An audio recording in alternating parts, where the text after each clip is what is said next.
It's not just the social climate of our culture and our world that's changing, it's also the religious and spiritual climate. In the past 20 years, the percentage of people that have said they have no religious affiliation has doubled. Of the 250,000 churches in America right now, 200,000 of them are either stagnant or in decline. And so we're not trying to reinvent the church. We're not trying to get rid of the old. What we're saying is there's a lot of great churches, but then there's still a huge need within our society for a different kind of church.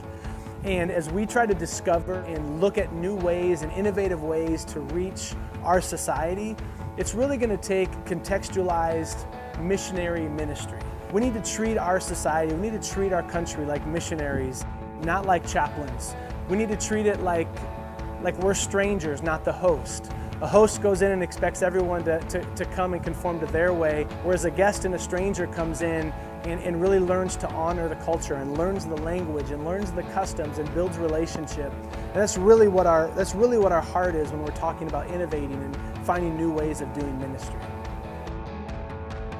Experts say if you plant a new vineyard, it's going to take 3 to 5 years for you to be able to harvest those grapes and make wine. So if you want to be profitable in the first 3 to 5 years, you actually need to import grapes and make wine out of the imported grapes and then slowly move your harvest in as it becomes more and more fruitful.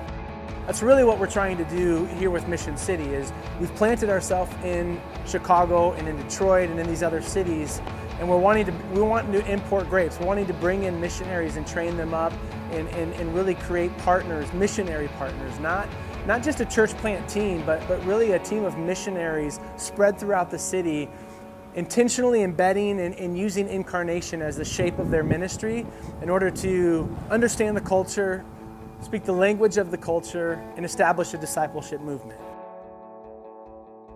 The Mission City training is built around 4 kind of distinct rhythms that we have over a year. The first rhythm, we're really focusing in on what is God's mission? What is it that God's up to in our world? How do we discover it? How do we see it? What's the basic building blocks of what God's doing? Because if we're going to innovate, we need to first tie ourselves to the tradition and the heart of what God's doing and what God's always been doing in the world. The second rhythm is looking at what is a faith community and what is the role of a community in God's mission? Does God want us starting churches so that we can build buildings and barricade ourselves off from the world? Or does He want us to start communities so that we can come together and celebrate the kingdom of God in our midst and the world can look at our community and get a little bit of a taste of what God's world is like? The third thing we look at, the third rhythm that we go into is really about the missionary and the planter and really discovering what's unique about me based on my story, based on my gifts, based on my personality, how God has wired me. Because if the mission hasn't changed, then what makes the mission unique is when it moves through me in my context. And so as the mission, I almost become a filter for God's mission. So as God's mission moves through me, I filter it in a way that when it comes out on the other side, it's very unique based on who I am. And I want to discover that because I want to live into God's mission as I'm wired to live into it. And finally, the last piece is exegeting our city, learning to contextualize for our city. What are the idols? What is it that people worship in our city? And what are the thirsts that drive their worship? Because the gospel addresses those thirsts.